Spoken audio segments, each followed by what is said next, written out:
from the failed approach of the past. Because in this government, every department must be a growth department. For too long, we've seen areas like mine in South Yorkshire, proud industrial heartlands, see jobs go and not come back. For too long, Tory ministers were unconcerned where UK defence contracts were going, too ready to let the military buy the latest foreign kit at the cost of jobs and benefits to Britain. We are changing that. Look at South Yorkshire, where we brought back artillery manufacturing into Britain for the first time in a generation. Look at Barrow, more than 1,000 extra jobs since the last election alone. Look at Sheffield Force in public ownership and now expanding steel production. 70% of this investment, of these jobs, is outside London and the South East. So this is not just a promise or a plan for tomorrow. These are good jobs being created today. And this doesn't just happen. This is our Labour government choice, directing more defence investment to British jobs, to British firms, and to British innovation. So you can see, since the election last July, we've signed over 1,000 major contracts, of which 86% are with British firms. We've generated 1.7 billion in foreign direct investment into British defence, and we've won new export deals. £10 billion for warships to Norway, £8 billion for jet fighters to Turkey. And today, I can announce a new programme to build the factories for the future. 13 potential sites to manufacture the munitions and explosives, with construction and diggers in the ground set to start next year. 1.5 billion of new investment in this Parliament, creating over 1,000 new British jobs. To rearm Britain, to renew our industry, to raise the warfighting readiness of our armed forces. Because we know Britain's defence industry has a long, proud history. In the 1930s, workers from Coventry to Tyneside, from Belfast to Cardiff, went to work building the Spitfires that won the Battle of Britain, building the destroyers that won the Battle of the Atlantic. And those workers knew they were part of something bigger. And I tell you, I see the same sense of pride and purpose in the eyes of our shipbuilders on the Clyde, our engineers in Barrow, our coders in Stevenage, our apprentices in Derby, because they know that their long-term future is secured by our long-term investment. Security, prosperity, we build it here in Britain. But we must also innovate, because technology is changing the nature of warfare now faster than at any time in human history. So alongside the heavy metal of planes, ships, munitions, we will accelerate the power of drones, of AI, of autonomy, so that we give our British Armed Forces the advantage on the battlefield. So that's why later today I'll be in Plymouth, opening a new Helsing factory where they make sea and undersea drones. And if we look forward in 5 years' time, in opposition, Keir Starmer made that commitment to spend 2.5% of GDP on defence. We're delivering it 3 years earlier than anyone expected. We made a clear NATO-first commitment. We're delivering it. We said we would reset relations with European allies. We're delivering it. We promised more British-based defence investment. We are delivering it. And the Chancellor's decisions at this budget are part of making Britain safer, stronger and more successful. So within this Parliament, I want Britain to become the best place to invest and grow a defence business.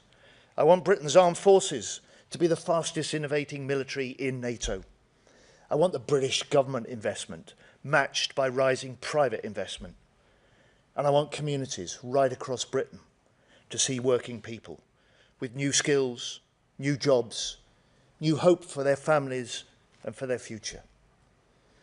Only Labour has this belief in the extraordinary strengths of Great Britain.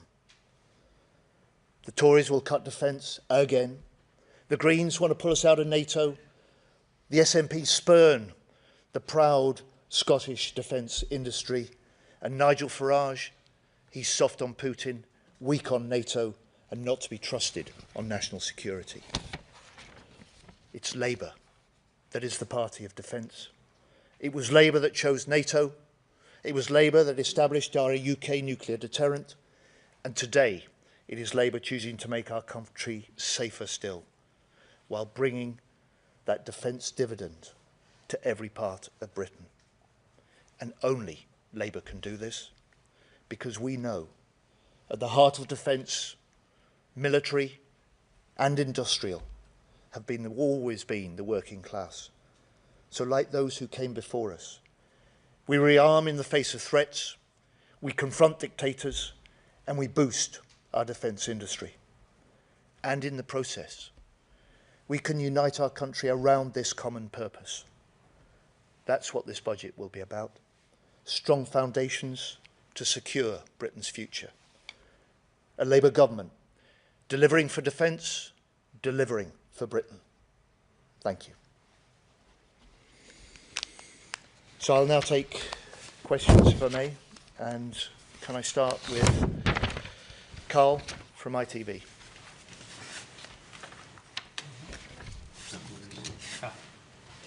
Have we got a mic? Apparently we're using the ones overhead, Secretary. Very good, very good. Thanks very much. Secretary of State, you're asking the British taxpayer to put more money into defence. The Defence Committee says, though, that you need to be clearer with the public about the level of threat and what to expect in the event of a conflict. Can you be straight with people now whose money you're going to spend? What is the level of threat? How close are we to conflict? And what should they expect? So I started this speech at the press conference by setting out the immediate threat that we have from Russian spy ships. I set out the scale of cyber attacks that have been in this last year against the defence systems alone. I pointed to the way that Russia isn't just raising the stakes in Ukraine, there's rising aggression against NATO as well. And we've seen across a range of different parts of the world, greater conflict, less predictability, greater danger.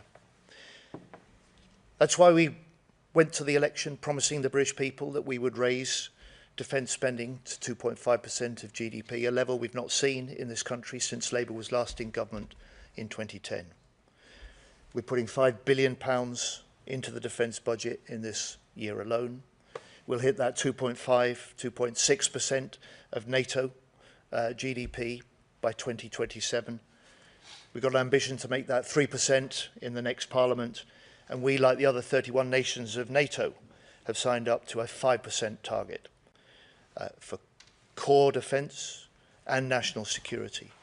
This reflects the new era of threat. It reflects the requirement for a new era for defence, and it recognises Britain's role, stepping up to lead in Europe, stepping up with other European nations on Ukraine and on NATO, because our strength is our work with allies, which is why we made the promise at the election. You've seen it delivered since, that Britain, under Labour, has reset our relations with Europe. Ben Wright, BBC. Thank you, Mr. Healy. The German government has said that they believe Russia could attack NATO within 5 years. Do you agree with that assessment? And if you look at the spending in Germany or Poland, they're ramping it up much faster than we are. The budget's coming up. Do you need more money quickly from the Treasury to put Britain on a war footing? And can this effort be done, be candid with people, without taxes going up? We can't turn around the problems of the last 14 years overnight. We produced the Strategic Defence Review precisely to give us that vision for the future, to set out the challenges of transforming our armed forces, to make them more ready to fight still, more capable to deter, alongside NATO allies. We set out that NATO first commitment because we recognise that Britain won't fight alone, we won't deter alone, but we have to lead the way, and we have to do so with allies. And it's that long-term commitment, that certain decade of rising defence investment, that has meant that we've now also seen the rising levels of private investment. And so I, in the last year, have spent as much time with investors as I have with industry. I've spent as much time with innovating small firms that hold the key for future capabilities that keep us ahead of our adversaries that I have with the traditional defence businesses. And it's that combination of fresh investment, transformation, and a vision that sees the strength of our British industry as essential to equipping our armed forces and essential to providing a greater deterrence against anybody that would attack us in the future. Ellen Milligan, Bloomberg, please. Thank you. Can you give us more detail on the Russian ship pointing lasers at our pilots? How much of an escalation is that? And on the EU Safe Weapons Fund, was any progress made last night at the dinner between the Prime Minister, Germany and France? And with the deadline coming next week, is no deal better than a bad deal? So on the Yantar, this is the second time in a year that it's entered UK waters. It is part of a Russian fleet designed to put and hold our undersea infrastructure and those of our allies at risk. It isn't just a naval operation, it's part of a Russian program driven by what they call the Main Directorate of Deep Sea Research, or GUGI. And this is designed to have capabilities which can undertake surveillance in peacetime and sabotage in conflict. And that is why we've been determined, whenever the Yantar comes into British wider waters, we track it, we deter it, and we say to Putin, we are ready, and we do that alongside allies. You saw this last year in the way that Britain led the response to attacks on critical infrastructure with other Baltic and Nordic nations, and then NATO stepped in as well with their operation.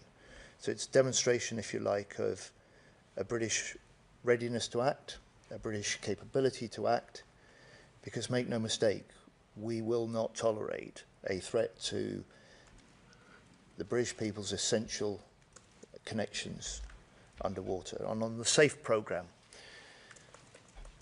we were pleased when we signed the UK-EU Security and Defence Partnership. It was a milestone in resetting relations with Europe.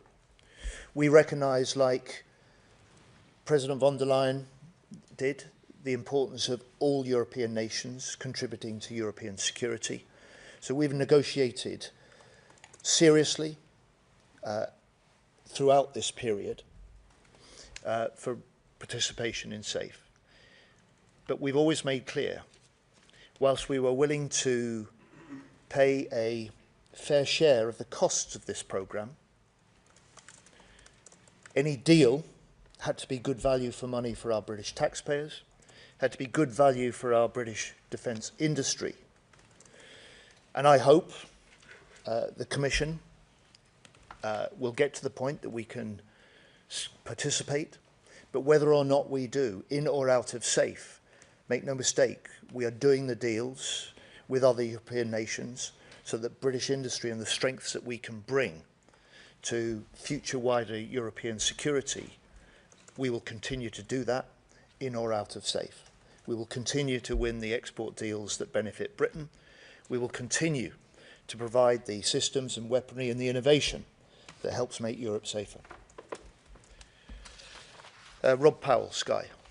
Just to follow on from that on the Yantar, is this the first time that lasers have been used by a Russian vessel against pilots? And how dangerous is that? What are the risks? And also, how will the UK government be responding to this? clearly, anything that impedes, disrupts or puts at risk pilots in charge of British military planes is deeply dangerous. This is the first time we've had this action from Yantar directed against the British RAF. We take it extremely seriously. I have changed the Navy's rules of engagement so that we can follow more closely, monitor more closely the activities of the Yantar when it's in our wider waters. We have military options ready should the Yantar change course. I'm not going to reveal those because that only makes President Putin wiser. But I would just say to you, look at what we did last time. When the Yantar was in British waters, we surfaced a nuclear-powered British attack submarine close to that ship. A submarine that they did not know was there, that had helped track its every movement before. And look at what I'm going to do this afternoon. I shall go to Plymouth. I shall open a new factory, a British-based factory that has come directly from the Trinity House Agreement with Germany last year, with fresh investment into the UK, where we can start to design and manufacture the sea and undersea drones that will help reinforce exactly the sort of security that is threatened by the actions of Putin and his spy ships like Yantar. Charlie Parker, The Times. Thank you. What do you make of the Defence Committee's assessment that it's highly likely the US will withdraw from Europe under President Trump, and its subsequent call for Britain to rapidly replace its American military systems? Sorry, whose assessment was that? The Defence Committee's in its report today. I take a different view. The British government takes a different view. The Prime Minister takes a different view, and I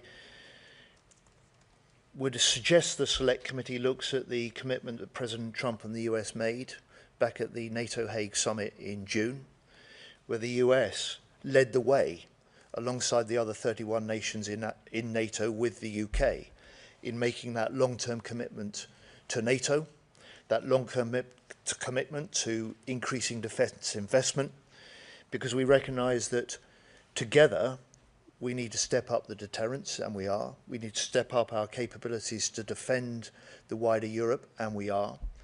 And we recognised also that security through NATO in the Euro-Atlantic area is indivisibly linked with wider security in the Indo-Pacific.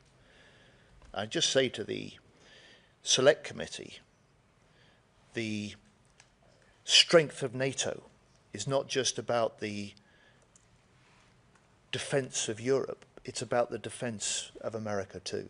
That was the founding purpose that Britain played the leading part in establishing NATO in the first place. It's as true now as it was then.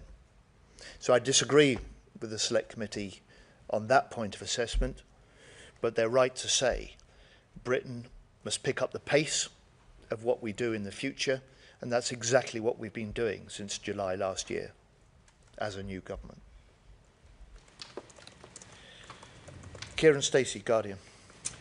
Thank you. Can I ask a little bit more about the threats that we learnt about yesterday coming from China, especially on LinkedIn? Do you know if any ministers or government advisors were contacted over LinkedIn in this way? Do you have any intelligence on whether these are real people or not? And is there any advice that you're issuing either to government officials or to the public at large about using LinkedIn? In reverse order, Kieran, the Speaker issued advice to all MPs. The Speaker, with the head of MI5, set out the nature of the spying threat that had been established. I have no information about whether officials in government were subject to the same sorts of activities. And the Security Minister made a statement in the Commons yesterday which set out the confirmation about the new espionage plan the government has put in place and set out details of 170 million in extra investment that will go into securing the communication systems on which government in particular relies. Emilio from Playbook, please. Hi, thanks very much. Why have we done a deal with Turkey to sell them our jets when they are the third global largest importer of Russian oil, funding the Russian war machine? Because Turkey, like the UK, is an important member of NATO.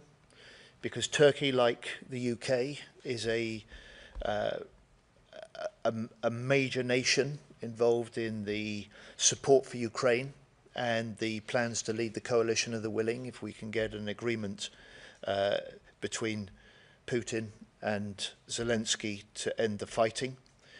And because working with other NATO allies together, bringing yet another nation into that group of typhoon flying nations allows us to strengthen that wider European security, to respond to this new era of threats that we face, and it allows us also to boost the direct investment that underpins, in this case, 20,000 UK jobs.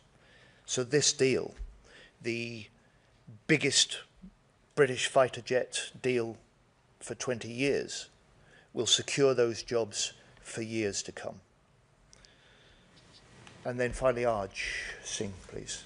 Hello, Defence Secretary. I wanted to come back on the Safe Rearmament Fund, if I could. The two sides, according to reports, are really far apart on this. The EU's demanding billions of euros. We're offering hundreds of millions of pounds. How do you rate the chances of a deal by the deadline in, I think, 12 days? And, I mean, what's your message to the EU on this, given the threats to European security as a whole? My message to the EU is what it's always been. We want a deal. Back in May, the President von der Leyen talked about a deal within weeks on SAFE, and we've been negotiating at each stage, ready for a deal, but also clear. Clear that we're ready to pay a contribution to the costs of running the scheme. That's fair.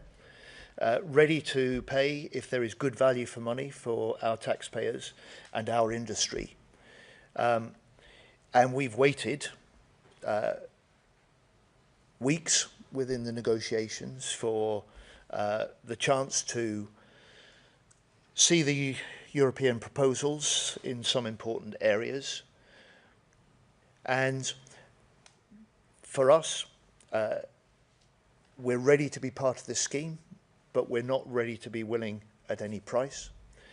And for us as the UK, we have an industry that's second to none in Europe.